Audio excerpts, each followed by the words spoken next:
So that's the first apology, that we're a little bit going to do things that some of you may know. The second apology is that I gave you a curriculum, but actually I really wanted to do it that way, but I have to start from the second lesson in order to get back to the first. So we're going to do a bit of the second and a bit of the first today. And Robert's laughing at me already. Okay, and okay. It's so Jewish. That's so Jewish. That is perfect. That's the best way to start. Okay.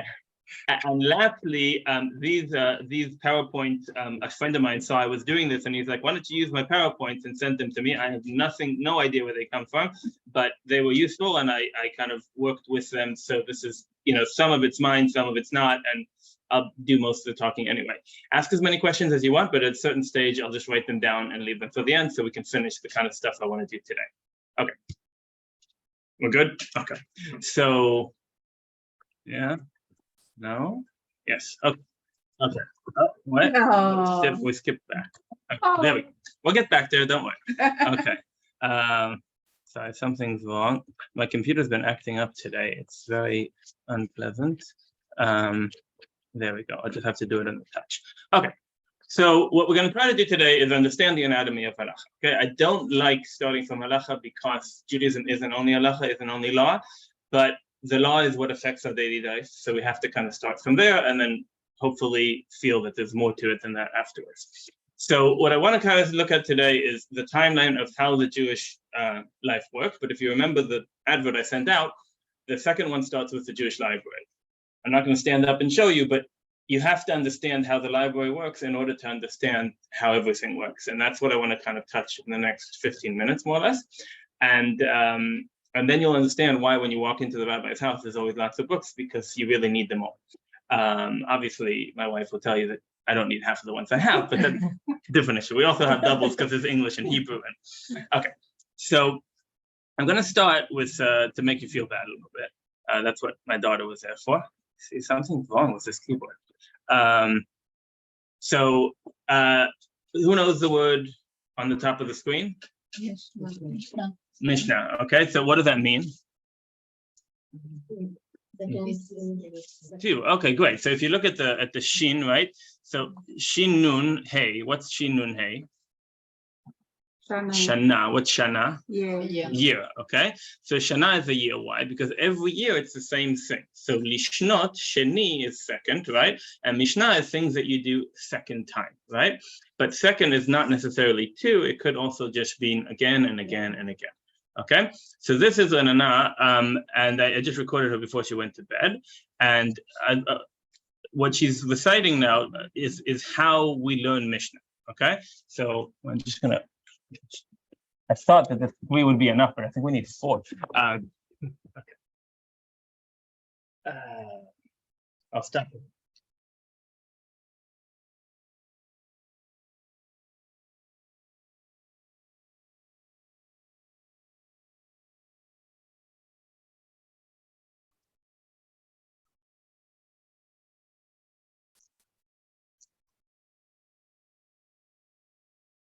Okay, so she's actually quite rusty because this is the first Mishnah that she ever learned, and she's gone further. She's on chapter 4 now, so she doesn't really remember. But this is the Mishnah that she was reciting now. And the way we learned Mishnah, the way we learned Torah, is that people recited it again and again and again. That's where it comes from, Mishnah. And that is what the oral Torah is, which we'll get back to in a minute. But before we get to all the anatomy of the Torah, I want to just stick with this first Mishnah, which most of you probably heard before, because we say it between Mincha and Maariv and Shabbat, half of the year. We read the 6 chapters of Pirkei Avot, the Ethics of the Fathers. Now, there are a lot of fundamentals in this Mishnah, so I wanted to look at it a little bit. Don't worry, it's not going to be too text heavy today, but it will be maybe in the future. Okay, so Moses receives the Torah from Mount Sinai, that one we all knew, right? And then it tells us what happened since, and that's exactly the Jewish library that we're going to talk about, right? So the Torah is transmitted to Joshua, right? We're on the third row here. Joshua is his main he replaces Moses when Moses died, right? And then Joshua. By the way, you all have this book at home, even if you don't have any Jewish books. You have it in the Siddur, so you're welcome to look it up, right? And Joshua teaches it to the elders, which is the 70 elders or 120 elders, whatever it is. And then the elders teach the prophets teach the men of the Great Assembly, which is what we call Knesset, which is, connects to the Knesset that we have today. That 120 idea that we have 120 MKs in Israel comes from the Knesset of Israel.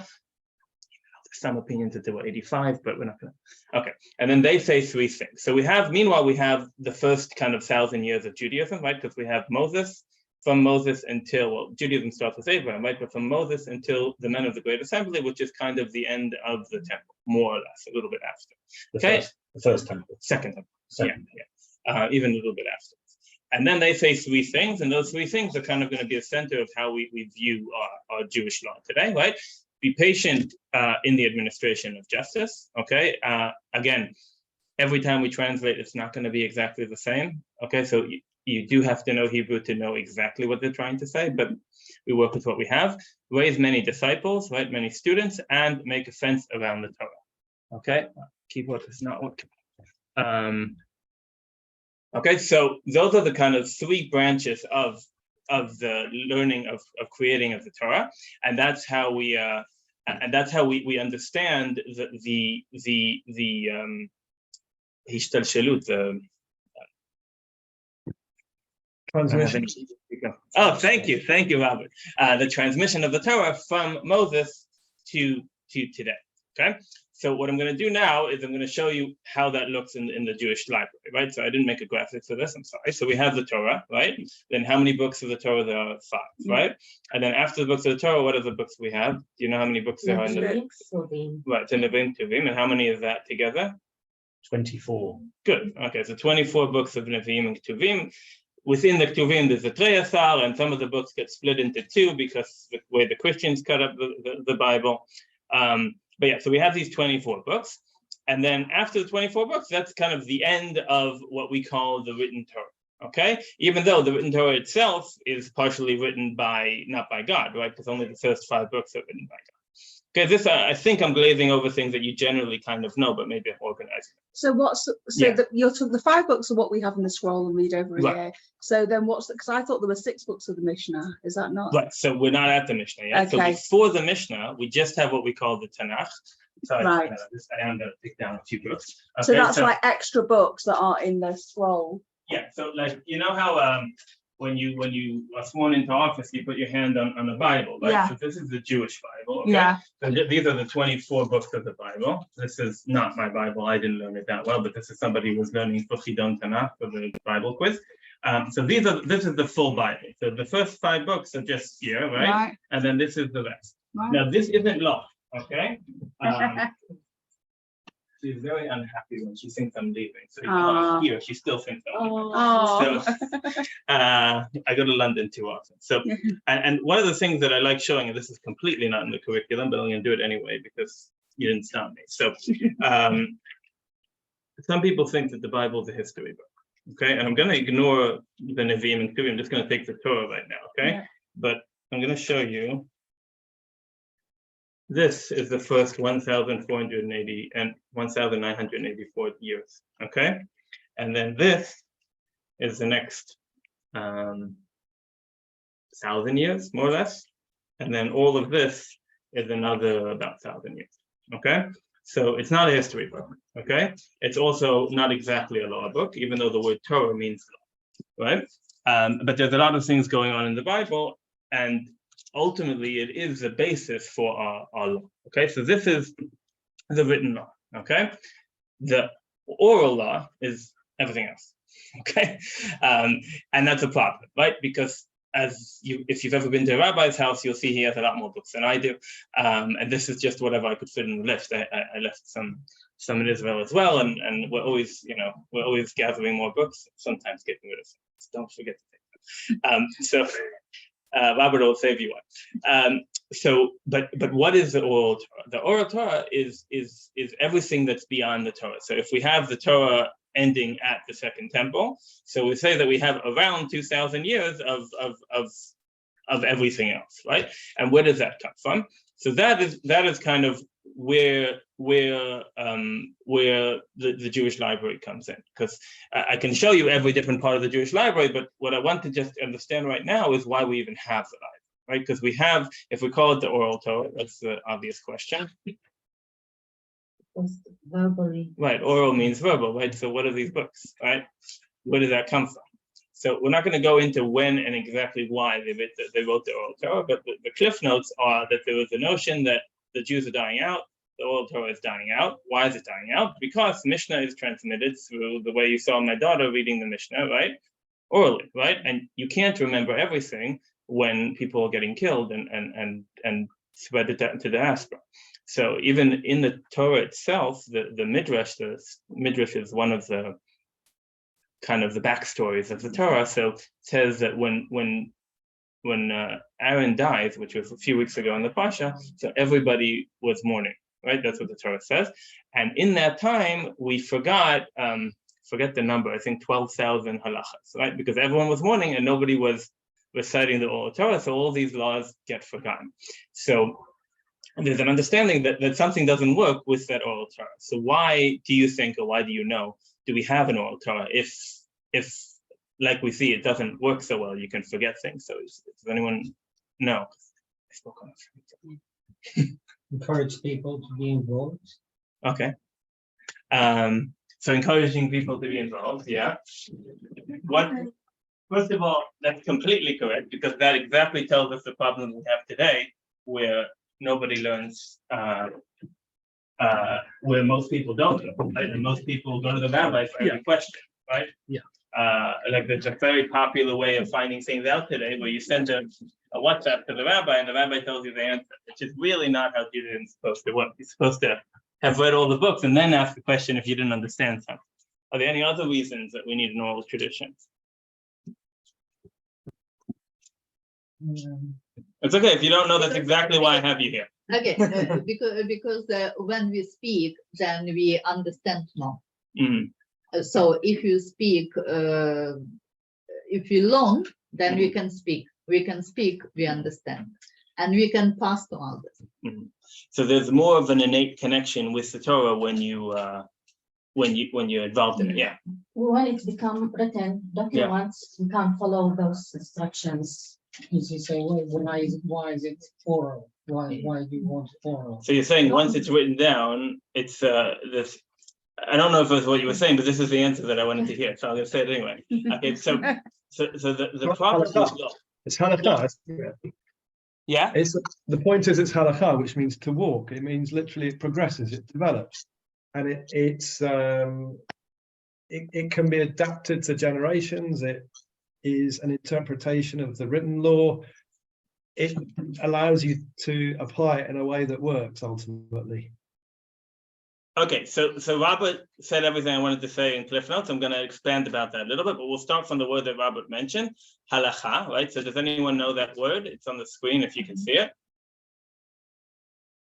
So do you know what other words are similar? But in Hebrew, everything is a shorish. Everything comes from some kind of root, right? So where does the word halakha come from? Holech, right? What does holech mean? Like to go. To walk, right? Yeah. Okay, so halakha is the way that we walk. It shows us the way, right? So halakha is supposed, what? Right, lech lecha, exactly, it's the same word, right? So lech or lalechet, right? So the halakha is supposed to show you how to walk, but also walk with you, right? And if it's not walking with you because it's written down and it doesn't change, then that's a problem. So the Torah has to be orally transmitted, because once it's written down, that's where all the problems come from. Not all the problems, we have other problems as well, but a lot of the problems come from that. I'll give you the easiest example, right? So how, sorry, I didn't prepare this one. So do you know the amount of food you need to eat in order to say benching afterwards? So Not exactly, but yes. yeah, but there's an amount, right? So so I mean, I there's don't know exactly. I should have sat next to the books.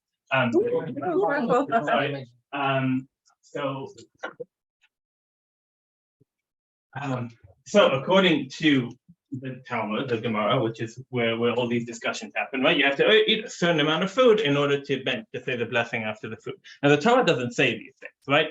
If you just read the Torah, if you were just in the times of the Torah, you would say the benching because you knew when you're supposed to bench. But the Talmud says, wait, we need to give you a certain amount so that you understand. So the Talmud said that you have to eat kazait, the amount of an olive, or kabeitza, the size of an egg.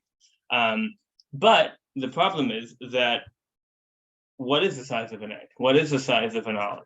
Right? That's I don't know if you've ever seen the big olives, right? The big olive, the little olive. There's ostrich eggs. There's the brown eggs that you get here in Israel. Nobody buys brown eggs. They're similar size, but there's large, medium, small, extra large, right? So here is a book that just tells you the blessing for every single food, and in it we have the measurements of kazait. So kazait is the size of a box of matches, according to, so that is the minimum that you have to eat in order to say a blessing. But if you're Sephardi, it's in weight and it's in volume, and if you're Ashkenazi, it's in weight. So it becomes very complicated, and we have the same idea with an egg size. Let's see if I have that here. And then there's drinking sizes, which is a revi'it, but what is a revi'it? And all these things were written down, right? Because they had to say, okay, how much do you eat, right? If you ask the rabbi, how much do I have to eat? So they tell you the size of this cup, okay? But then it's a paper cup, right? So that will be written down, right? It will be the Naomi shoots, the Naomi questions and answers. 2,000 years down the line, they'll be like, what do you mean a paper cup? We don't have paper. Paper's bad for the environment. We don't know what you're talking about. I have 3 sizes of paper cups in my own house. Sorry, don't tell anyone. Okay? So that's not a good way to do it. So the second you write it down, you get problems. And that is why you're not supposed to have the Torah written down. And when it gets written down is when we have to have another book and another book and another book explaining all of that. And that is kind of the essence of that idea of the oral Torah. The Torah is supposed to be a living Torah, and we killed it, right, when we wrote it down, which leads to a lot of issues that we have today. Is that, Dynamic. yeah, exactly. It's less dynamic when it's written down. So it's still dynamic because we have our ways to deal with that, but it isn't as dynamic as it should be. So now I'm going to try to get the PowerPoint to listen to me by only touching the screen. Okay, any questions about the kind of idea of oral Torah? Okay, so I'm going to rush along. So here on screen, you have how all this came to be, right? So Sinai is, right, everyone knows what BCE is? Yeah. I'm used to teaching kids, so they don't know that, right? So before Common Era, so 1,321 years ago, we get the Torah on Mount Sinai. After the Torah is received, we have the age of prophecy, right? So that goes on until the end of the Bible, right? When the Bible ends, we don't have the age of the prophecy ends with the Second Temple, more or less. And then after the Bible is written, we have Ezra, right? So Ezra is the not exactly the last, but kind of the final. He is part of the initiative to go back to the land of Israel, and he canonized a lot of Jewish law. Where this is still the oral Torah, right? It still don't have a written down Torah, but he makes a lot of decrees, or what we call tekanot, which are meant to make kind of a Jewish society. Right, to make sure that all these things work together. So before that stage, it wasn't written down So at all. even then, it's only written down far later, after the destruction of the temple. The scrolls are written. Yeah. The scrolls Yeah. are written down then. This is written. So from Just that, yeah. So when was that written down? So when is this written down? I mean, I have 50 slides just on that question, but more or less, okay. So if you look at the last book of the Bible, so we have. I mean, it depends how you organize the Bible. So, sorry, I'm not going into that. Yeah. So there are different Bibles that end with different books, but the last book of the Bible is either Divrei Yamim Bet, which is the words of days, which kind of gives a chronology, or Malachi and Malachi, which is some people claim is Ezra. Which is the last prophet, and they talk about kind of the end of the Second Temple area, more or less. Okay. Now that being said, it's not like God said, this is where the Bible ends, right? There's a discussion which books go in, right? There's a discussion if some of King Solomon's books are supposed to go in or not, because some people didn't like the Song of Songs because it's too maybe explicit. And there's a discussion about other books as well. There's also other books that never made it in, like the Book of Maccabees, which is talks about Hanukkah amongst other things, but it's really it's not found to be canon at all. On the other hand, the Megillah, right, Esther, story of Esther is definitely part of the Jewish canon, right? But I digress, right? So we get to the men of the Great Assembly, which is what we saw in the Mishnah before, right? The people were kind of canonizing Jewish, they're the center of Jewish thought, right? And they are where you go when you have a question, right? So if we look at the temple, so the temple has a place where the Sanhedrin sit, where the great Jewish assembly sits, and they decide on public matters. So if you think about it, when we have an oral law only, then obviously if you have a question that you don't have an answer to, so you have to go and ask, right? And there's no WhatsApp, so you actually have to go. And this is something that the Torah already says, right? You go to Lamakom Asher Yivchar Hashem. You go to the place that God chooses, which is the Mount Moriah, right, where the temple is, and you ask your question there to they weren't called rabbis back then, right? But the men of the assembly, and they make a ruling according to whichever way they rule, which we'll talk about soon. I'm not going to really explain what the Zugot is, but the next stage, right? This is around before and after the destruction of the temple. We have what's the development of the Mishnah, where it's not only that we have these kind of general rules, which we'll go into later, which are how Torah works, right? But there's also kind of decisions that have already been made, right? Because we've had these discussions, people have asked questions, we've kind of come to understanding of how you're supposed to do the Jewish law. So that is where the Mishnah starts, where we have these laws that are passed on from generation to generation. And then we have the Tanaim. The Tanaim are the people who are mentioned in the Mishnah, right? So the Mishnah is, so you mentioned 6 books, and it wasn't the 6 books we were talking about actually, but within Pirkei Avot, the 6 books. So Pirkei Avot is part of the Mishnah, which also has 6 books, so it's a bit confusing. And the Tanaim are the people, or basically the sages, who discussed all these laws. And what the Mishnah is the book of Jewish law. Okay, so the book of Jewish law is the first book that's ever written, right, that has the Jewish law in it. And it's the first oral Torah that's written down. Why that's written down, we kind of glazed over, but it's written down around, like you see there, around the year 200 Common Era, right? And in that book, we have six sections, which are supposed to cover all Judaism, right? So all the laws of Judaism. So you're supposed to go to this book and you'll have an answer to every single question, or at least allegedly. That's kind of the idea. So within that, we have there's an abbreviation, obviously, because we have abbreviations for everything. So it's Zman Nakat. You don't have to remember this; it's not on the test. But it's Zmanim, which is times, which is like holidays and all that kind of stuff. Sorry, Zraim actually is the first one. There's 2 that. So the Zraim, which is seeds, or like literally translated, which means like the blessings and all the kind of things that have to do with agriculture. Mem is Moed, which is times, like holidays and things like that. Nezikin, which is the laws of like law, like if I hurt you, Nezikin means hurting. That's what the literal translation, right? Nun, the next second nun is Nashim, is the laws relating to marriage and women. Not like women's laws, but there's a lot, you know, in Judaism, there's a lot that has to do with those issues.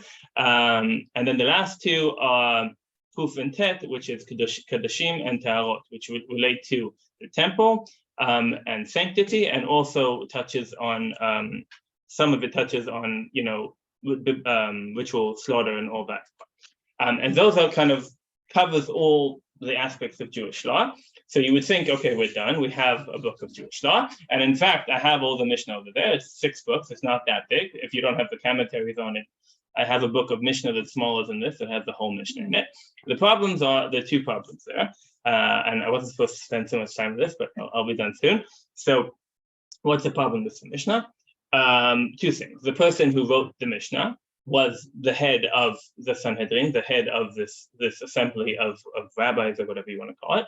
But he didn't write everything down. Okay, he had to pick and choose. He had to pick and choose what he knew. He had to pick and choose what he believed was right. And he left things out. And what he leaves out are called Braitot. Don't have to remember that. But that's basically other Mishnahs that he didn't put down. Okay, so for example, if we skip ahead to today, we have Ashkenazim and Sephardim. So imagine that somebody Ashkenazi wrote down all the laws and said, this is Judaism. And then somebody Sephardi comes and says, what are you talking about, right? right? So the Mishnah is good, it's helpful, it's a good framework, but it doesn't give, not everyone can agree on everything it says there. So immediately after the Mishnah, we just have more rabbis discussing that and discussing what's right and what's wrong and elaborating on that. And that is the next stage, which is Amoraim, that you have the red in the middle. Okay, and the Amoraim produce, what's the next book after Mishnah? Do you know?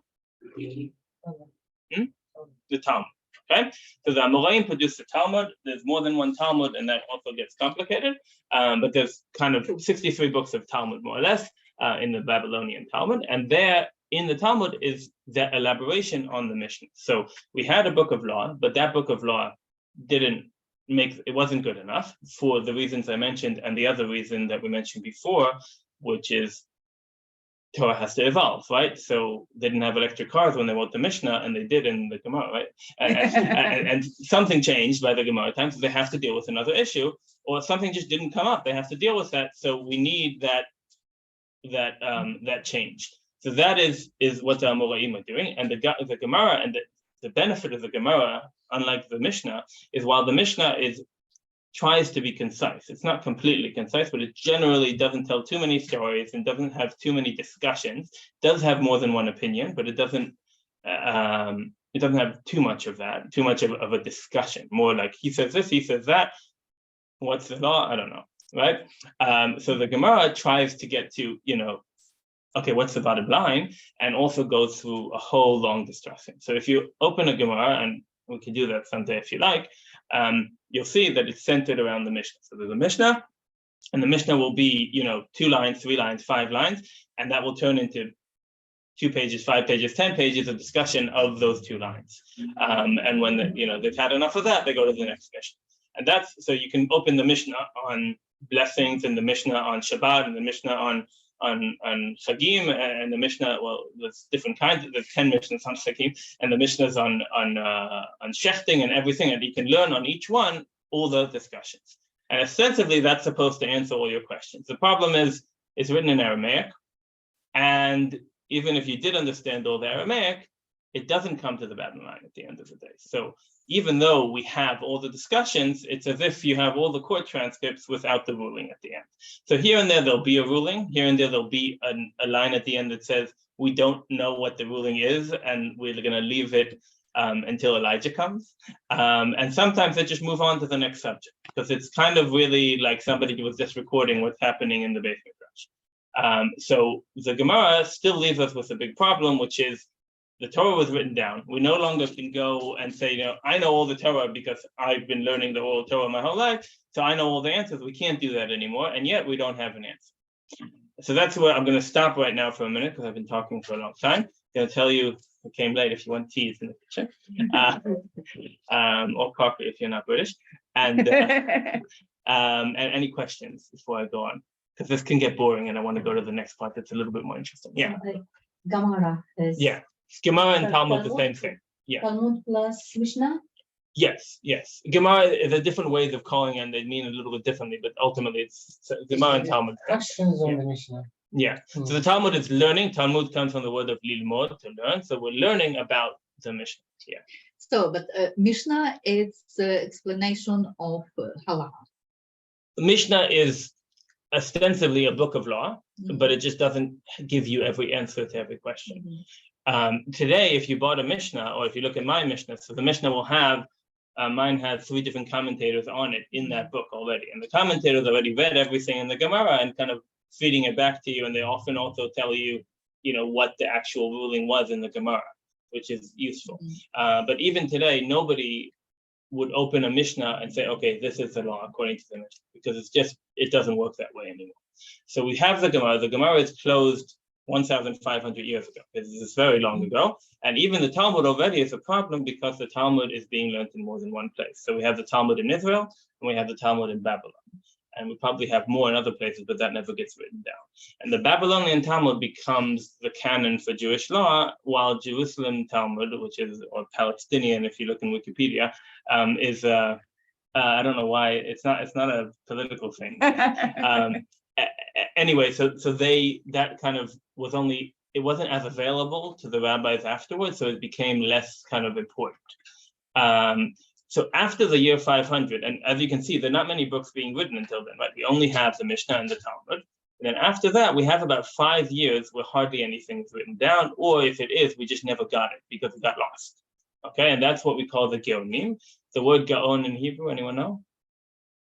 So Gaon in modern Hebrew means genius. That's not what it meant. Gaon comes from glory and grandeur. And the word Gaonim is the head of the yeshiva was called the Gaon. So that was the time of the Gaonim. We had all these yeshiva. The main ones were Sura and Pumbedita in Babylon, where you came from, right? And they are leading these learning where everyone's learning these things, but we don't have so much of it written down. We have some, and we have a few books that are writing down what the law is. And that time kind of ends with more or less, we say, the beginning of the 11th century, which is more or less where Rashi comes in. Okay, so Rashi is kind of the first of the next generation post-Geonim in a time that we call the Rishonim. Okay, the Rishon comes from first. That's the first people after the Geonim. After that comes the Achronim. I'm just blazing very, very quickly. And the Achronim are like all the time since Rabbi Yosef Kara, which we'll tell you in a minute. And then after that, we have contemporary, which is, Achronim, we call that. So I glazed over the most important part, because the most important part is how we get our Jewish law today, which is why ultimately I have it. So the written Torah, we have, so the written Torah is just the Bible, right? Okay. And then we have the oral Torah, which, when do we get the oral Torah? Anyone know? So what's the story? What happens in the Bible? This you should know. If you follow in shul, you should know. So Moses goes on to Mount Sinai. How long does he spend on Mount Sinai? 40 days. 40 days. Okay, why is he there for 40 days? He received the Torah. But the Torah, it's a book. It's easy, right? So what's he doing for 40 days? Hashem told him the Torah. Okay, so if you remember what we did at the beginning, right? Moshe kibel Torah mi Sinai. Moshe received the Torah from Sinai, and what does he do? Masara leYoshua. He gives it to Moses, to Joshua. He doesn't give him this. Okay, the book he got. He has a book, right? He bites the book, but whatever. He has the book. He has the tablets, which we're not going to get into at all. But then, what did he give to Joshua? He gives him the knowledge. He gives him the oral Torah. So what's he doing for 40 days? He's learning the oral Torah from God. So what is God doing with him, basically? He's teaching him every single law. He's teaching him if you're allowed to drive sorry, you'll see I really like autonomous cars. So I'll bring that up a lot. So he's going to teach him if you're allowed to drive an autonomous car on Shabbat. Is that what he's teaching him? Do you think? No, No. Okay, so what is he teaching him? don't work on Shabbat, keep it holy. But why would he teach that and not that? What's the difference between the two things that you said? Because there wasn't cars. So God knows about cars. God's omnipresent. Yeah, but it'd be like, what the hell are you talking about? There's a lovely midrash about that. Remind me some other time. I'll tell you about the midrash about how Moses finds out that Rabbi Akiva knows more than he does, which is an interesting story. But you're right and you're wrong. So God can't teach all the laws, not because he can't. God can do everything, like as we believe, right? But there's no point, right? Because there's always going to be something else. So what you can learn is the fundamentals of how Torah works. And that is what Moses learned for 40 days. And that's what's Moses' job to pass on to the next generations. So the oral Torah becomes the Mishnah, which is kind of the idea that it's covering the fundamentals. And you'll see today, if you ever go to the rabbi, if he doesn't know the answer, he goes back to the Mishnah. Okay, he goes back to the Mishnah, the Talmud. He has to go all the way back to have those fundamentals. And through them, we understand the law. When we learn about Shabbat, we'll see how the rabbis looked at Shabbat from these different perspectives of Jewish law.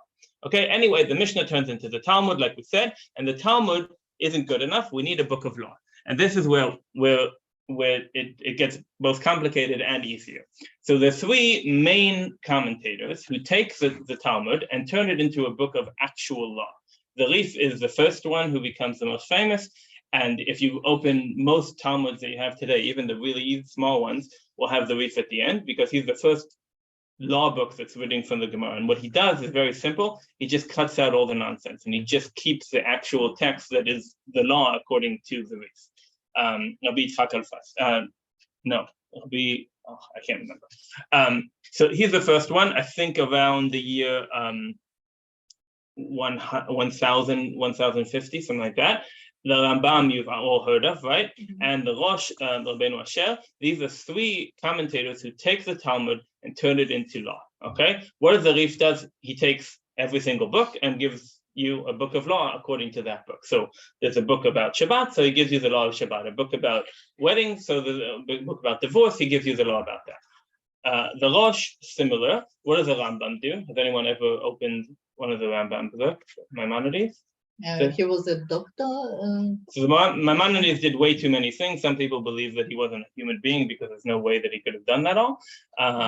There's letters that they found of Maimonides where he explains that all day he worked as a doctor and he did all these things, and he comes home and he's literally me'ulaf, the word he uses, which is keeling over or losing consciousness, lying on the bed, and people come and ask him questions, and that's when he gets to learn, kind of thing. So it's really amazing the prolificness of what he does. And what he does is he writes. I'm not going to go into the philosophy. That's a whole other module that I want to do with you. But he becomes famous first for his philosophy in a book called the Guide to the Perplexed.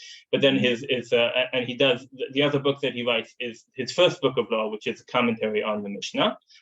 Which is both law and philosophy, and his seminal work, which is called Hayad HaChazaka, or the Mishnah Torah. Mishnah, right? We know that word. What does Mishnah mean?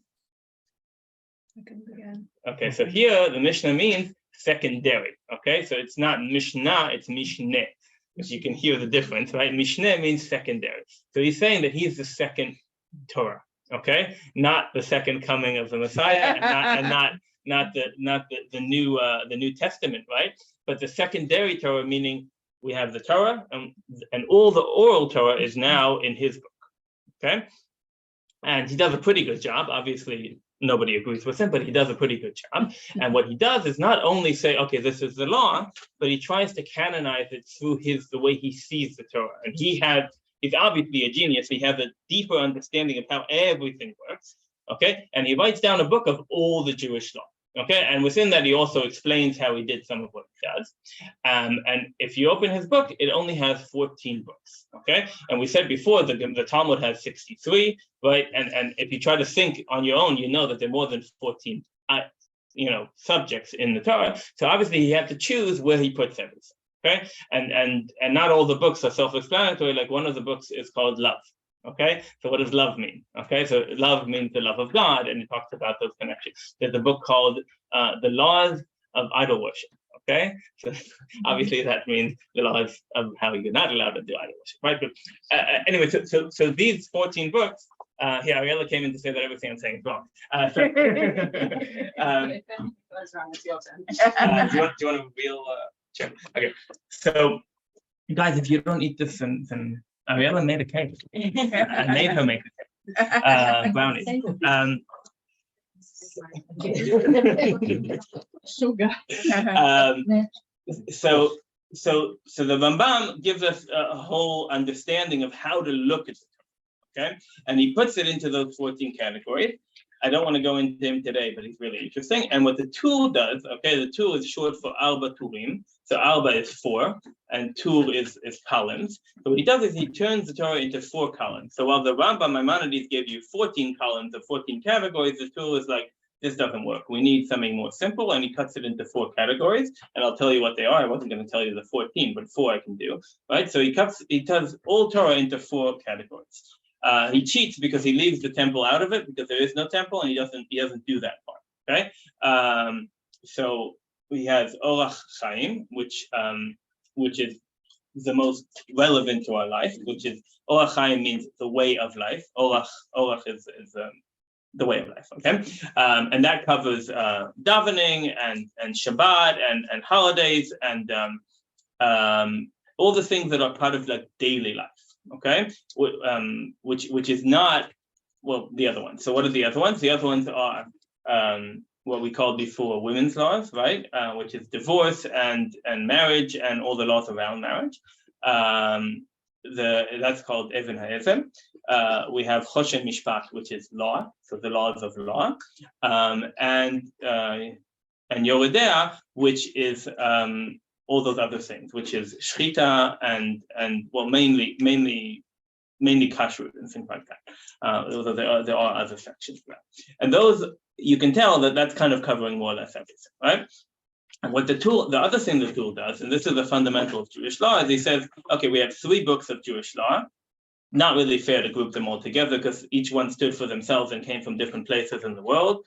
But he says we have 3 rabbis. We're going to go by the majority. So if the Rif and the Rambam, right, if you look in the middle there, right, the Rif and the Rambam agreed, so they win. If the Rif and the Rosh agreed and the Rambam was the differing opinion, so we're going to go by them. And overall, in most cases, I'm not going to give you percent, so in most cases, he's just going to go according to the majority of these 3. Okay, in certain cases, he chooses not to, and that's really interesting, and there's lots of discussion about that. And the tool, you would think, is the Jewish book of law, right? Because finally somebody took all the other books and canonized it, put in the different opinions. Sometimes he mentions both opinions, says, and there's some opinions that say that, but this is the majority. And yet the tool is no longer something that people are very interested in. Rabbis do learn that as part of their smicha, and it's definitely something that you need to know in order to be able to rule on new issues. But as you can see, there's something below it, which you've probably heard of, which is the Shulchan Aruch, right? So what is the Shulchan Aruch?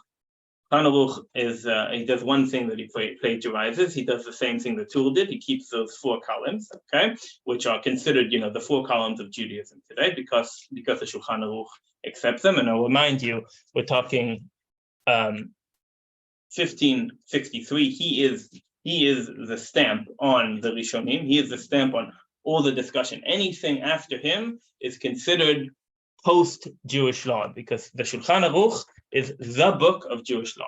It's considered the be-all and end-all of Jewish law, though immediately after he comes out, the Lama, who is an Ashkenazi commentator, the Shulchan Aruch is from the Sephardi tradition, writes his amendments on the Shulchan Aruch, and Ashkenazim do not go by the Shulchan Aruch, they go by the Shulchan Aruch with the amendments of the Rama. And if you open the Shulchan Aruch today, it always comes together. So ultimately, the Jewish law today, and this is 500 years old, is the Shulchan Aruch with the amendments of the Rama. So if it's Sephardi, you go by the Shulchan Aruch. If you're Ashkenazi, you go by the Rama. If you're a Yemenite, it's really complicated, but you kind of go by the Maimonides, because that was probably the last book that they really got in Yemen back in the day. There are a lot of Yemenites in Israel. I know that here there are some. What? There are a lot of Yemenites. Okay, I didn't know that. I know in Sweden. Okay, so that is when I said we can't do anything else without understanding that. That's where we get Jewish law. So nowadays, ultimately, you could open the Shulchan Aruch and get the general fundamentals of all Jewish law. The problem is that comes out 500 years ago, and it doesn't deal with electricity, it doesn't deal with lab-grown meat, it doesn't deal with anything that we deal with today. So obviously that's not good enough. And also, people don't necessarily agree with him. Or he mentions things like, if you cut your nails and they fall on the floor and a pregnant woman walks over it, then she'll lose her baby, which we don't really believe today, okay? But he comes from a different era. He comes, by the way, if we said that Maimonides was above human, so the Shulchan Aruch also, there's a notion that he had a whisperer, that there was an angel that came to him and helped him write the book, and that's why it's so prolific and so amazing and covers everything. He, by the way, his name you should know, Yosef Lutzata? I lost it. Oh, why am I going with Tabra? So Rabbi Yosef Kara, okay, great. So people do know it, great. And now I can stop teaching and you can talk. Okay, so Rabbi Yosef Kara, okay, he sits in Somewhere in I mean, he's actually from Krakow. from Krakow. No, that's Yeah. the Ramah. No, that's a Ramah. No, Krakow. The Yosef Ramah. Karo. No, No, that's Joseph Isulish. the Ramah Is it? is from Yeah. Krakow. Yeah. He also comes from Baghdad. Okay, so I am extremely bad at this kind of stuff, so I'm happy that you guys know, because I do not remember names or locations. What? What? Okay. But anyway, so Rabbi Yosef Karo becomes canon, right? And this book, I don't know how, but it becomes canon, and it's considered the book of Jewish law, okay? But obviously, immediately after that, we have, by the way, before he writes this, he writes a commentary on the Tool, on the books that came before him, which is a theme that we'll see throughout all the ages, where they always keep the original. But a lot of times it's good for us, because while in the Shulchan Aruch, he doesn't explain why that's the law, in the Beit Yosef, which is his commentary on the Tool, he explains why the Tool is wrong or right. So there we kind of understand where all these things come from. And ultimately, again, everything comes from the Talmud. So he learns the Talmud, and that's how he makes these decisions. Okay, so Shulchan Aruch is the book of Jewish law. What happens after that? What happens after that is that we have all these commentaries either explaining that, bringing it down to local traditions, customs, and language, and dealing with more contemporary issues. Okay, so if you're Ashkenazi, and most of you are, but lucky that we actually don't have only Ashkenazim here, which is the majority of the city, right? But if you're Ashkenazi, so the book of Jewish law today isn't the Shulchan Aruch, it's kind of the most current book that came after that, which is the Mishnah Berurah. And if you look at my bookshelf, you see it's the most used book on the shelf. You can't see it on the other side, okay? But that's 6 columns again, okay? But it's 6 columns only on Orach Chaim, okay? Because only on the day-to-day life, because that's kind of the most important or effective of life. And that is sealed about 160 years ago already. I remember when it was 150 when I was in yeshiva. So that is considered kind of, the Mishnah Berurah is considered the be-all and end-all of Ashkenazi halacha today. Obviously, there are more contemporary issues that need to be dealt with, but he kind of is a canon of those things. But already, when you look at that book, for example, so you'll see that, I'll give you an example from Sukkot, right? So the lulav, the tall one on Sukkot, right? So that's supposed to be green, right? So if you look in the Mishnah Berurah, he says that, it could be brittle, it could be falling apart, it's fine. Okay, now where does he get this from? He lived in northern Europe, okay? If he would have said, he went for the most lenient opinion on these things. Why? Because if he would have said you have to have what we wouldn't be caught dead in what he says today, right? Because if he would have said that, then nobody would have been able to perform the mitzvah. So you already see how, of Yosef Karo as well, but when it becomes more contemporary and more location-based, you'll see that there are more and more laws that are kind of dealing with the local issue. Okay, and that's why we need these. That's how we started with dealing with the Oral Torah. So that is how the Oral Torah looks, more or less. That is how the Jewish law part of the Torah looks. I want to stop for a second and take a deep breath. How did this feel like it was too much or too little? Did you know this? Did this make sense to you? Does it answer some questions? Does it raise some questions? And then I can tell you what I wanted to do today, and we can do that for a little bit before I let some of you go and some of you stay if you like. It was just completely clear and you remember it all, right? No, but it's a lot of information about everything. Yes, I know it's too much. I know it's too much, and I can send you. I don't know if I can send you these, but I think I can send you these. You can send these slides. Yeah, I think I can. I just need to check. Fast but clear. Yeah, I'm always fast. I have to say things twice and say it slow. But that's okay. Mhm. It gave me background. Mhm. I had little pieces of Mhm. that, but put it together into a understandable Mhm. context. Okay, good. So, Map. right. Kind of So map. now that you know what it looks like, we need to know how we use it, right? And how it affects our life and where things go wrong and what we do when things go wrong. Okay, that's kind of the next step. But are there any other questions before that? No. Okay, now my slides thing isn't working, so I don't know. Okay, so we did that. Okay, we explained what the Oral Torah and the Written Torah. This is incredibly interesting. But I'm not going to go into it because there are lots of slides, but I'll give you just this first slide right here, which is good enough to kind of understand, this is the top one is the Torah. So this is the Torah and the laws, etc. Right? But there's a really weird word that shows up there. Ele hachukim ve'hamishpatim ve'atorot. And Torot is the plural of Torah. And we don't believe in the New Testament, right? So there isn't several Torahs, there's only one. So the Torah itself already mentioned that there's more than one Torah. So the commentaries explain that's the Oral Torah, right? And there's lots of sources here. I don't know what's wrong with the computer. But I think the best explanation, because there's just so many, but the best explanation is, for example, if you take just the laws that we have right at the beginning, so we look in Abraham is told that he has to circumcise his son. Read the Bible. It doesn't say how to circumcise your son. There is no information. It's even worse when it comes to shechita, to ritual slaughter. There is nothing. It does not say. It's obvious from the book in so many places that there's another book, that there's something else. Now, if you want to talk about Bible criticism, I'll give you a whole nother course. But today we're just doing orthodoxy and that part. Okay, but if you believe that, I didn't start with it. This whole lesson is from an Orthodox point of view, okay? We're assuming that the Torah was written by God and that maybe there were a few mistakes copying it down the last 3,500 years, but the Torah is what God wrote. This is the word of God, and it's by divine. It's all divine, and that's very important, and that's where we look at it. If you don't agree with it, that's fine, but you have to come from that perspective to understand everything. So these are just, I thought it was important just to mention that. So we're gonna move on.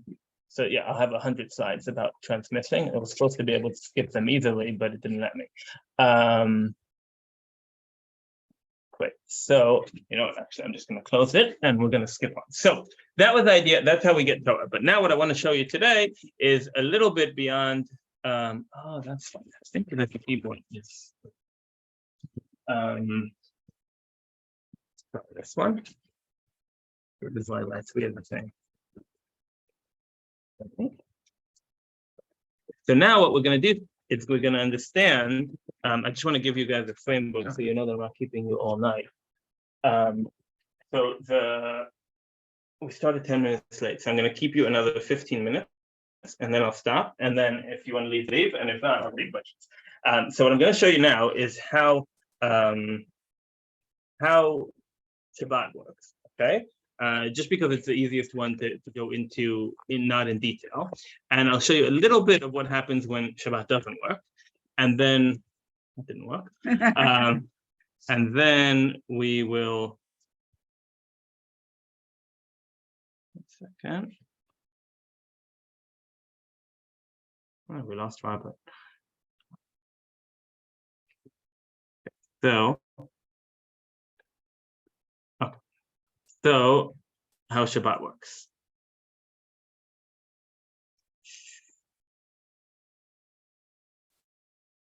How Shabbat don't work.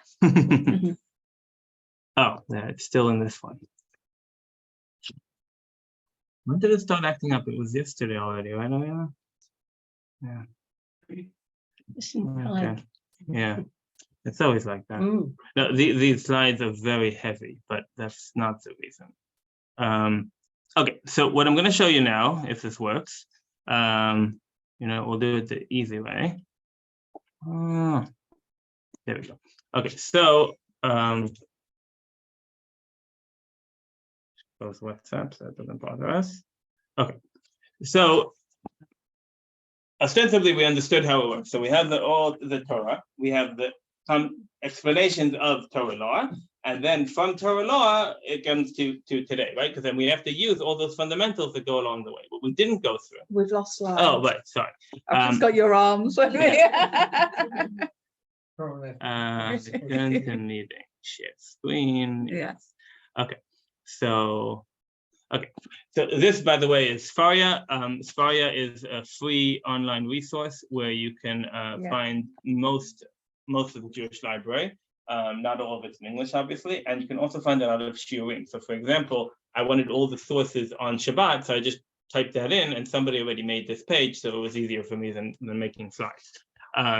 So these are all the times. It's actually not all the times, but it's all the ones that are really important to us, where Shabbat is mentioned in the Torah. Okay, and I just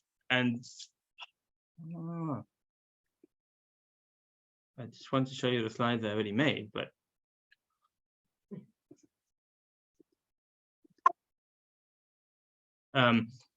and what we want to try to see is, okay, I think I get the virus. There we go. Okay, so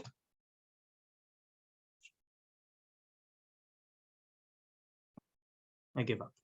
Okay, so we'll just go back to the good old Bible. So when we have the Torah, so we have a.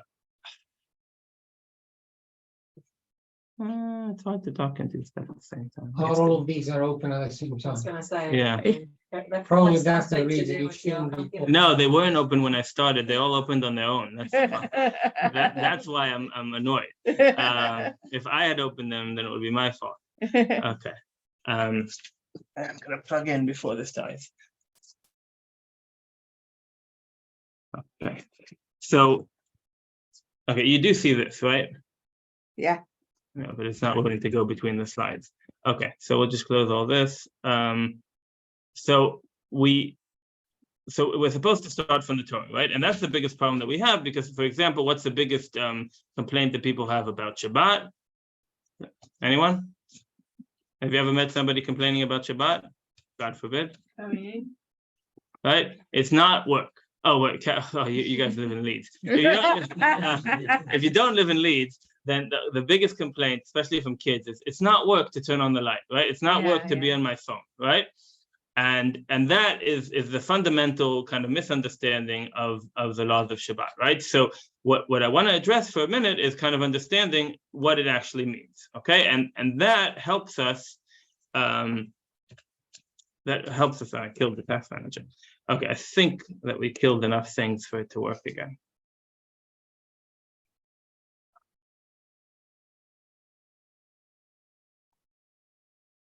Oh, that's not even in there.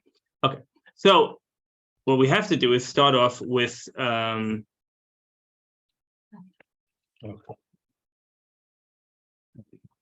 hopefully it will work now. Yeah, I stopped. Okay, thank you for telling me that. Okay, so the first part of the Torah that says that we have to keep Shabbat, right, is the creation. God creates the world, and he says at the end, right, that God has finished creating the world, and he rests, okay? So that's the first thing that we have, that Shabbat is about resting, right? And if we read the Torah, right, and if you ask Seventh-day Adventists or lots of Christian sects that do keep some kind of Torah, they you know, that's where they connect to, right? Because they say it says to rest, so we're resting, that's what we're doing. And ostensibly that's what they do on Sundays in mainstream Christianity, if you want to call it that, right? And then the next one is, and this I find the most interesting part of Shabbat in the Torah, is the story of the manna, okay? Of the Torah Tamima. I don't have the Torah Tamima here. Torah Tamima is one of the commentators on the Torah. So he explains what happened, that whole story of manna, right? What's the story? God gives them manna every day, they collect it, they bring it home. If they don't finish it on that day, it gets worms in, okay? And it's considered a transgression. They're not supposed to do that, right? What happens on Shabbat? They are told to collect twice, right? To get double, right? And if they keep it for the next day, it doesn't go bad. Okay, what is God doing there? God is, according to the Torah Tamima, he explains, God is teaching them a physical manifestation of the spiritual idea, right? And this is the first time we see it in the Bible, and it's a very important fundamental that I shouldn't be glazing over in 1 minute. But Shabbat is very special, right? Because if you look outside, there's no way to know what day it is, right? You can know what weather it is, you can know what season it is, you can know what time of day it is, you can know even what day of the month it is according to the moon. At least some of the days when it's not cloudy and when it's the right time of the month, but you can never know what day it is. Days are a Jewish invention, and therefore Shabbat's a Jewish invention, or a godly invention, and the only way to teach it is through doing it, okay? And what Hashem does is he gives them a physical manifestation of Shabbat, where he shows them something actually happens in the physical world, where suddenly something that happens every day, it gets worms, doesn't happen on Shabbat. Okay, but that was completely a digression. I shouldn't have said it because it has nothing to do with our subject. And then the most important part is Zechorot Yom HaShabbat HaKadosh, right? The 10 Commandments. Remember the Sabbath. Okay, that's the one of the 10 Commandments. So we all know that one. Unfortunately, it comes up twice, right? We have 10 Commandments again in the book of Deuteronomy, which we will read this week. Yes. This week we will read in the book of Deuteronomy, Shamor et Yom HaShabbat HaKadosh. Okay, so there are two lines, one is Zechor, one is Shamor, and those are the two fundamental parts of Shabbat. One is the prohibitions, Zechor, and one is the positive mitzvahs, the positive parts of the Shabbat, which is Shamor. Okay, and besides that, we have two more mentions of Shabbat, but I already ran out of time, so we're going to leave those. So, what do I want to show you on Shabbat? So let's see, does it work now? There's something wrong with PowerPoint. Okay, so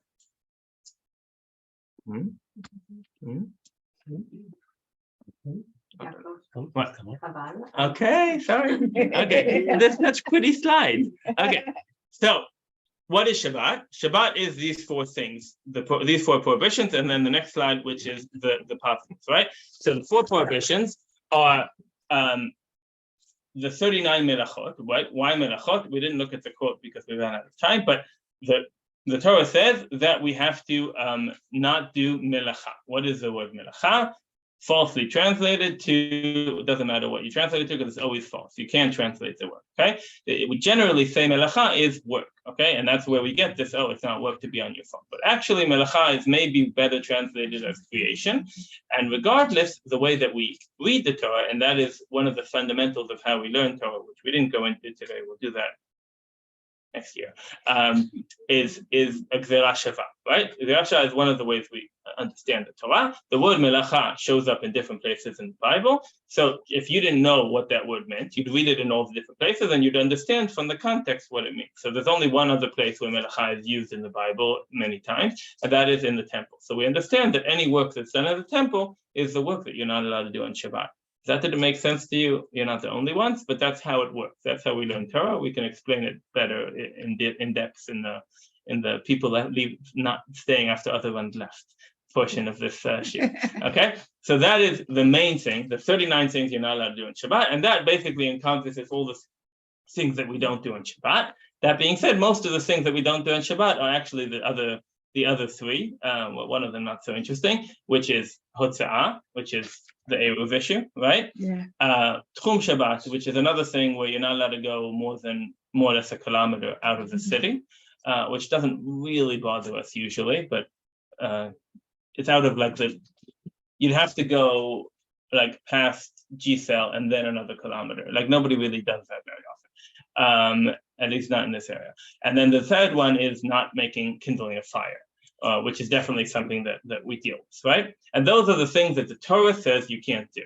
How do we get from that to not driving a car on Shabbat, to not going on the internet on Shabbat, whatever it is? That's the tradition that people don't necessarily understand, and that's kind of the main thing that I want to touch on. And again, we can learn just Shabbat for a year, but I wanted to touch on that idea of where it comes from. So I gave you the beginning, right, where we learned from the Bible that we can't do the stuff that they did in the temple, but that's obviously not enough. And that also isn't enough to tell us, for example, that we shouldn't leave the TV on before Shabbat and watch the football, right? Because it doesn't say that in any of these things that you're not allowed to do. And that's why we have what you mentioned before, the positive one. So Shamo, to guard the Shabbat. And again, lighting candles isn't a Torah mitzvah. Doing Kiddush isn't a Torah mitzvah. Maybe at night it is. It is to an extent at night, but definitely not during the day. Yes, but not. See there to make sure that I don't say nonsense. Okay. But also the question of what you should do on Shabbat, not necessarily not only what you can't do, but also what you should do. And here, and this is what I find the most important and most compelling in Judaism is, okay, we learned all the law. Okay, you got a lot to catch up, but you learned all the law. Let's say you read all the books, you know all the law. It's not good enough. Okay, it's not good enough because it doesn't deal with our reality. In order to deal with reality, we need that extra step of the philosophy of the law. Okay, we have philosophy of law in general law, and we have philosophy of law in Judaism, and that's, I find, the most important part of our Judaism, because if we don't learn our Jewish philosophy, we don't have a way of dealing with contemporary issues. We don't have a way of dealing with the ideas behind it, right? Because it's not good enough to say, kosher is a great example. We'll go into that next time. But why does it matter if I eat, if I drink this kind of wine or that kind of wine, and what's the meaning behind it? And so what I want to finish with, and I'm really not giving it the respect it needs, but I don't want to keep you guys more than I promised. And I said I'd be an hour and 20 minutes, so I'm going to stay to that. So I want to touch on that idea of how to fool God. Okay. And next time I will, I didn't really explain how Shabbat works. Next time I will either go very deep into kosher or do Shabbat and kosher. But the fundamental of Shabbat is we have these laws, right? This is the basics, okay? And then we take those 39 laws and what we call toladot, which are the offshoots of each law. So for example, one of the things that they do in the temple is they this Write is the, letters on the book. There we go, for the writing the letters on the. No, not a good one. no, it's just not what I don't know what I wanted to say because now I lost train of thought. But that's not a bad idea. It's just told her not to interrupt me. 5 whipping. So in the temple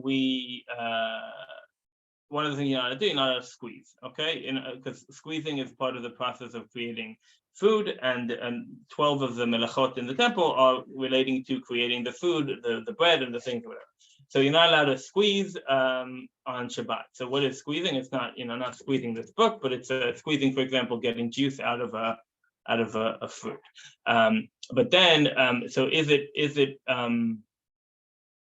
I have a polyester towel, right? So is that squeezing when I take the water out of it? If I understand the physics of the polyester towel, I understand that it's not actually one material, and there's actually spaces between them. And then when I'm squeezing it, it's not necessarily the squeezing. And then how do we deal with that? In order to deal with that, we don't just decide that on our own. We have all this law that we can read through and we can understand.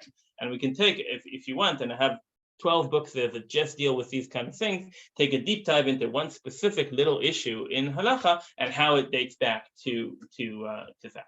But then the main thing is, how do we deal with things that really matter? Okay, fine. So you can't squeeze a lemon on Shabbat, you'll survive, right? But there's certain things that affect our daily life, and there it becomes a big issue. Like, I'll give you an example that I shouldn't. Ariella will shout at me later. Chalav vakum, drinking milk that it was not supervised by a Jew, which is a complete nonsense, and there's no reason to worry about today, because you can't buy milk that was not come from a cow without being told so at the supermarket. It's just not possible in England. Okay, and yet you cannot get things that are used, chalav vakum, milk that isn't from that was supervised by a Jew at any of the shuls in Leeds today. Okay, and why is that? And we're not going to go into that, but we understand that there are issues that affect our daily life. It costs more money, it makes it complicated, it makes Judaism seem less accessible, etc., etc. Want to talk about today, is because I started on Shabbat, is the Leeds Eruv, right, which will be built the day we leave, obviously. So we had 3 conditions to come to Leeds. Only one of them was fulfilled. Surprisingly, the one least expected to be fulfilled. Anyway, so the Eruv, okay? When halacha hits a wall, okay? When there's a problem that really needs fixing, that is not something that we can really contend with. I know that I'm going over, I always do, but I'll be quick, okay? Then we need to find a solution. And that sentence already isn't acceptable, because, for example, if you ask Chabad here in Leeds, so at least some of them don't plan on using the Eruv even after it's built, because not because they don't trust it, because they don't think they don't see it necessary to use it, even though it's available. Because they don't have kids, so they're not pushing. No, even the ones with kids. Rabbi Pink isn't planning on using it. Why? Ask him. Why will? But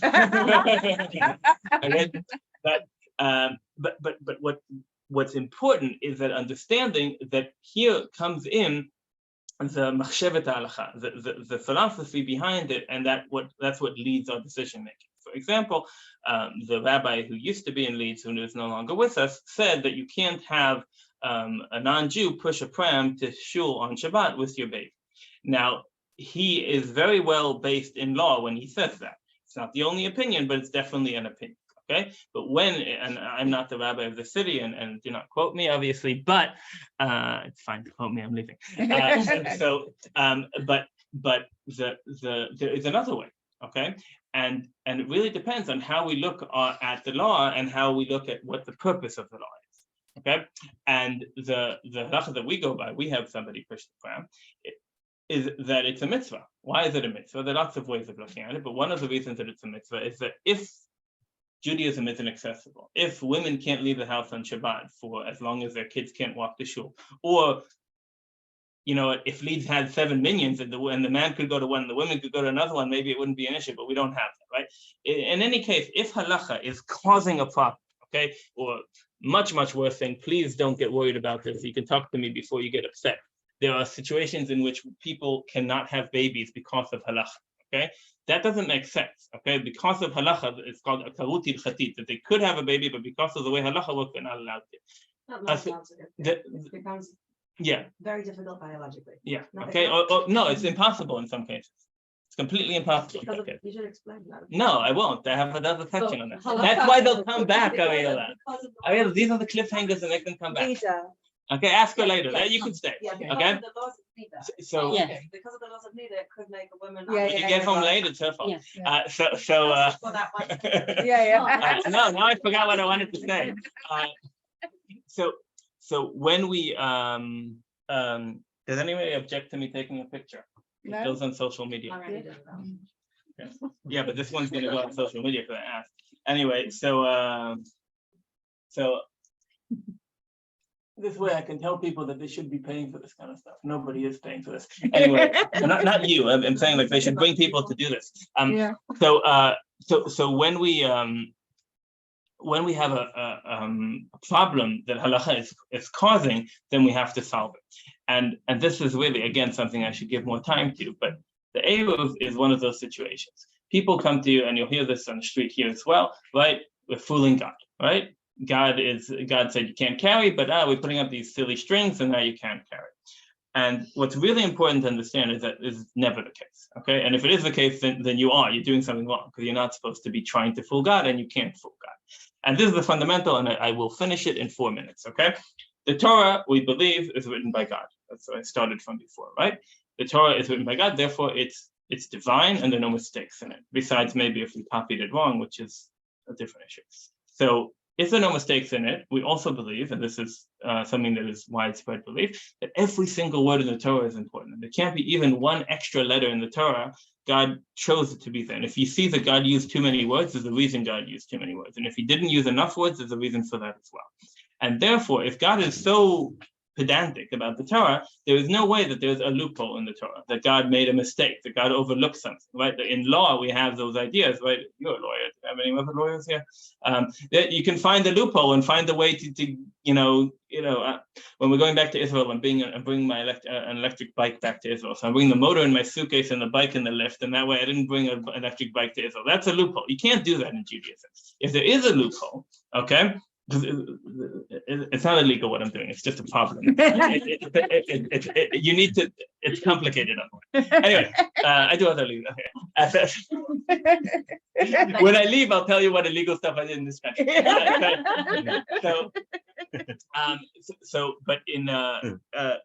But if there's a loophole, okay, it's there for us to use it, because if it wasn't, God wouldn't have put it there. That's the kind of outlook of Judaism. But, and this is the big but, and this is where one of the places where Orthodox Judaism differentiates from other streams of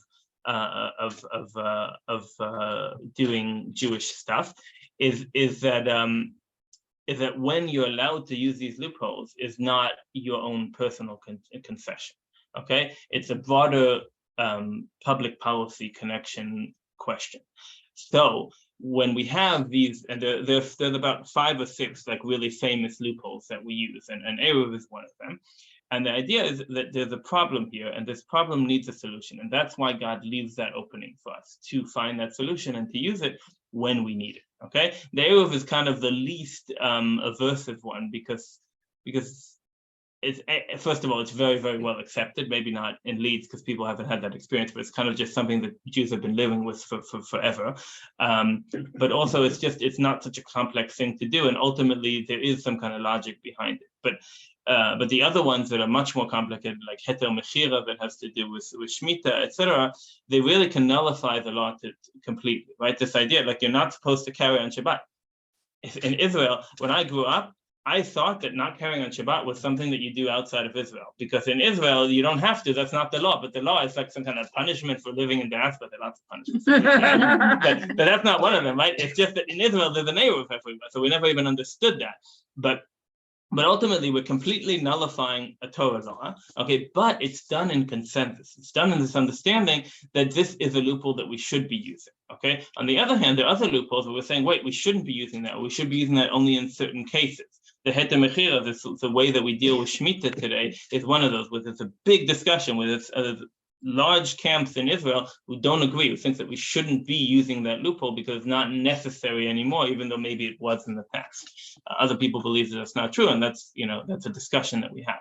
But what it's important to me that we understand that we're never fooling God, rather we're using a tool that God gives us in order to deal with our reality. So to summarize what I tried to do today, hopefully I succeeded in doing part of it. So we understood oral Torah is the fundamental through which we learn Torah, that the Torah itself doesn't give the answers to everything, and where the rabbis get their answers to all our questions is from the oral Torah. We understood a small example, very, very small example of how Hashem tells us about Shabbat, but then how we learn about Shabbat through the tools of learning Torah. The tools I will drip in while we look at it in other places. Kind of understanding what the tools are, and then how we make decisions when there's a fundamental issue that comes up. So, for example, with the Eruv, so my understanding is that we need to make every effort to make Judaism accessible, and the more problematic it is, because we're in the backwaters of Judaism, even at the backwaters of England, right? Because this is like the third largest Jewish community, but it's a small Jewish community. So we have to make it more accessible when we can. And putting obstacles in the way when they're not necessary is not a good idea. And then there's a question, on a personal level, for example, you cannot abide by the Eruv because you don't feel it's necessary for you. But as a public policy, you ask Rabbi Pink, he'll say, yes, you should carry the Eruv. It's a good thing for leads. Because, and that's those differences that are important to point out. But fundamentally understanding that if the rabbi said this, right, it doesn't mean that that's the only way to go. It is important to understand that there's something called the Malada'atra, and people are very religious about this idea that, there's a rabbi of the city and you have to go by what he says. And there is, some kind of precedent for religious, that it's a rule that you have to go by what the rabbi says. But it's very important to understand that nowadays it's a bit complicated. We have more than one tradition, like we said, around this table. We have people coming from different places. We also have more than one shul, right, in the city, and the rabbis are not appointed by us, right? It used to be that the rabbi was either the biggest scholar in town, or in some other way appointed by the people. Nowadays, and not to any dismerit of, or whatever the word is, of any of the rabbis in the city, right? It doesn't work that way. That's not what happened, right? So when the previous rabbi of the city was a Chabad rabbi, right? So I don't agree with almost anything Chabad do. I'm friendly with them, but I don't agree fundamentally with most of the way they see Jewish law. So if he said certain things, everyone has to abide by that. That causes a problem. Now, Ariella wants me to stop here, but what's important to understand is we have options, okay? And the more informed we are, okay, because what I believe is that another 2 sessions like this, and you can be smarter than the rabbi. Not that you know as much as the rabbi is, but you know enough to ask the right questions. You know enough to say, wait a second, there's more than one way of looking at it. And the more people have that idea, the more they can say, wait a second, we can do things a different way. And that's really important, because when we have 3 shuls that all do the same thing, there's no choice. And when we have no choice, and if it offends anyone, I'm sorry, that's where we get reform from, okay? Reform is the answer to the lack of choice within Orthodoxy. And modern Orthodoxy deals with these issues. It deals with it within a framework, while Reform deals with it without the framework, or partially without that framework. I don't think that we need Reform. We only need Reform because Orthodoxy didn't deal with it. And Orthodoxy is still not dealing with it in Leeds. It is dealing with it in other places. And my hope is that one day Orthodoxy will deal with that in Leeds, and you are the beginning of that. And thank you very much for joining us. And I hope that I didn't push you away for next week. Show of hands, is Monday good for next week? I'm on call next week, but you could record it. Yeah, I will. Okay, so I'm gonna do Monday. The main reason I'm doing Monday, Of course, yeah. Constantly trying. the main reason I want to do Monday is that 2 weeks from now, Monday is the last day I'll have books in this house, because the lift is coming on Tuesday in 2 weeks. So I want to have the books here in case we want to look at them. And please take these ones so we can have more to give away next week. And yeah, same time, 8 o'clock. And please, if you could send me a message if something wasn't clear, if you felt like I didn't touch something properly, etc., etc. Otherwise, my general plan next week is to more or less finish modules 1 and 2 and go on a few tangents.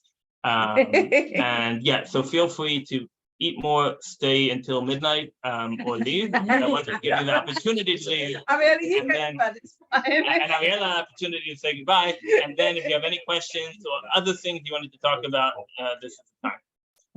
So my understanding is that it's not an entirely voluntary decision. They don't want to. In 3 weeks' time, it is actually